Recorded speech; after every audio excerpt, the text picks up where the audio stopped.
మొదటగా మూడవ తెలంగాణ శాసనసభకి మీరు స్పీకర్గా ఎన్నిక కావటం మా అందరికీ కూడా హర్షణీయం. మీకు అభినందనలు తెలియజేస్తూ మీకున్న అపార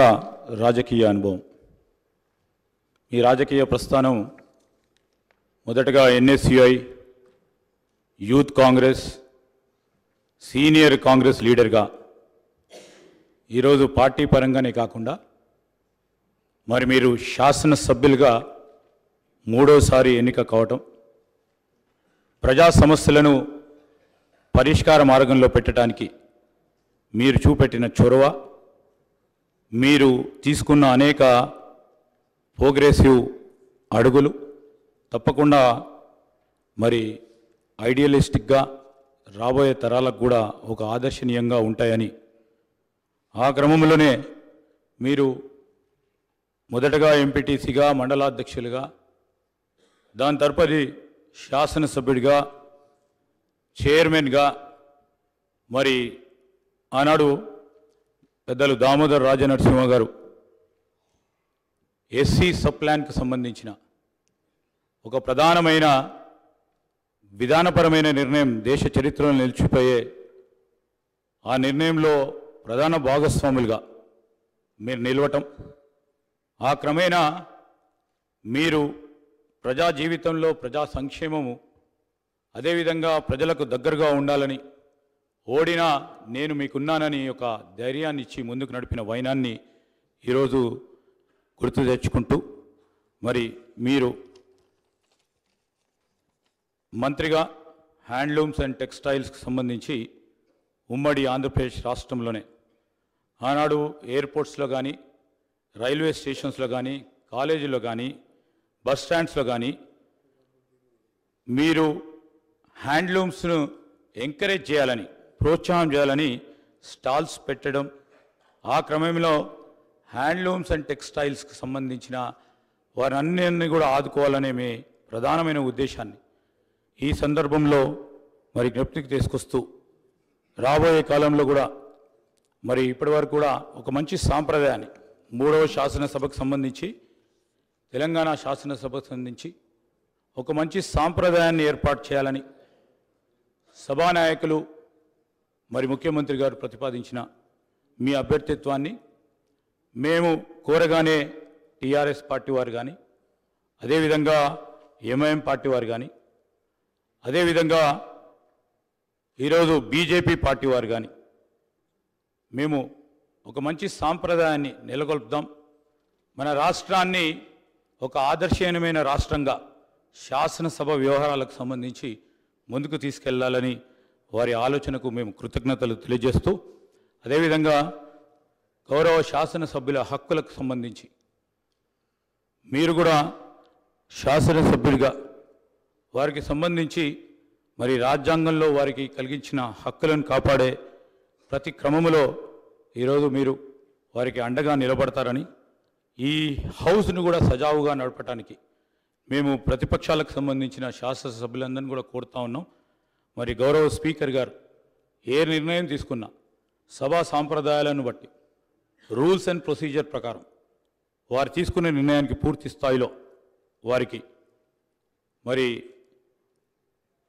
తప్పకుండా సపోర్ట్ చేస్తారని ఆశాభావంతో ముందుకు చెప్తూ, మరొకసారి మీరు శాసన సభాపతిగా ఆ స్థానంలో కూర్చుంటే నేను మాకు ప్రత్యేకంగా మా కుటుంబానికి సంబంధించి మా నాన్నగారు శ్రీపాదరావు గారు శాసన సభాపతిగా మరి అదే చైర్లో ఇదే శాసనసభలో మరి అనేక సంవత్సరాలు శాసన సభాపతిగా వారు ఈ శాసనసభను నడిపించిన వైనాన్ని ఒకసారి జ్ఞప్తికి తెచ్చుకుంటూ, మీరు ఈ 5 సంవత్సరాల కాలం పాటు ఈ శాసనసభని దిగ్విజయంగా ఈ తెలంగాణ రాష్ట్రంలో ఉన్న ప్రజా సమస్యలను ఈ శాసనసభ వేదిక ద్వారా తీరికంగా చర్చించే ఆలోచన చేస్తూ ఉన్న మా ప్రభుత్వానికి సంబంధించి మీరు తప్పకుండా మీరు దిశని ఇవ్వాలని కోరుకుంటూ మరొకసారి మీకు అభినందనలు తెలియజేస్తూ సెలవు తీసుకుంటాను. శ్రీ కల్వకుంట్ల తారక రామారావు గారు.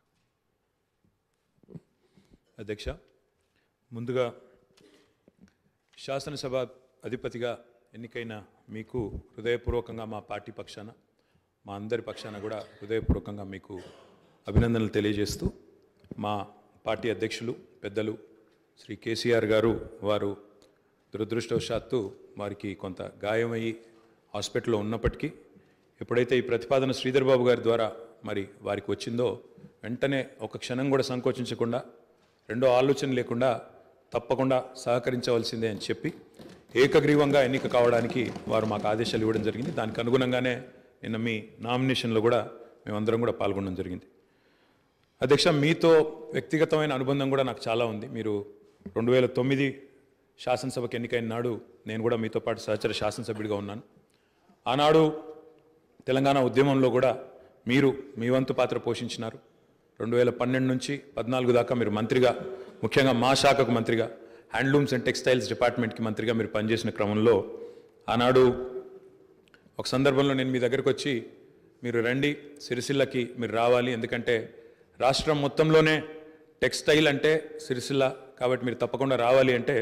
మీరు కొంత సంకోచం వ్యక్తం చేసినారు మొదలు. మరి ఇప్పుడు ఉద్యమం ఉధృతంగా ఉంది, నేను మంత్రిగా ఉన్నాను, ఈ సమయంలో వస్తే ఏమైనా ఇబ్బంది ఉంటుందా అంటే లేదు, మనం కలిసే పోదామని చెప్పి ఆ రోజు మీరు రావడమే కాకుండా ఆనాడు మరి బ్రహ్మాండంగా మీరు వచ్చి అక్కడ కార్మికుల సమస్యలు విని తర్వాత చాలా సమస్యల పరిష్కారానికి మీ స్థాయిలో మీరు కృషి చేసినందుకు కూడా మీకు మనస్ఫూర్తిగా ఈరోజు మళ్ళొకసారి అభినందనలు, ధన్యవాదాలు కూడా తెలియజేస్తూ, మరి ఒక ఉన్నతమైన సాంప్రదాయానికి ఈరోజు మరి తెరదీస్తూ ఇతర పెద్దలు గౌరవనీయులు తెలంగాణ రాష్ట్రం ఏర్పడ్డ తర్వాత పెద్దలు సిరికొండ మధుసూనాచారి గారు, తర్వాత శ్రీ పోచారం శ్రీనివాసరెడ్డి గారు, తదనంతరం మీరు, మరి వారు ఇద్దరు కూడా నెలకొల్పిన సాంప్రదాయాలు, కాపాడిన విలువలు, వాటన్నిటిని మీరు కూడా పరిరక్షిస్తారని మనస్ఫూర్తిగా ఆకాంక్షిస్తూ, మీ ఉన్నతికి మనస్ఫూర్తిగా అభినందనలు తెలియజేస్తూ, మరి ఇప్పుడే పెద్దలు ముఖ్యమంత్రి గారు, ఉప ముఖ్యమంత్రి గారు, మంత్రివర్యులు కూడా చెప్పినట్టు మరి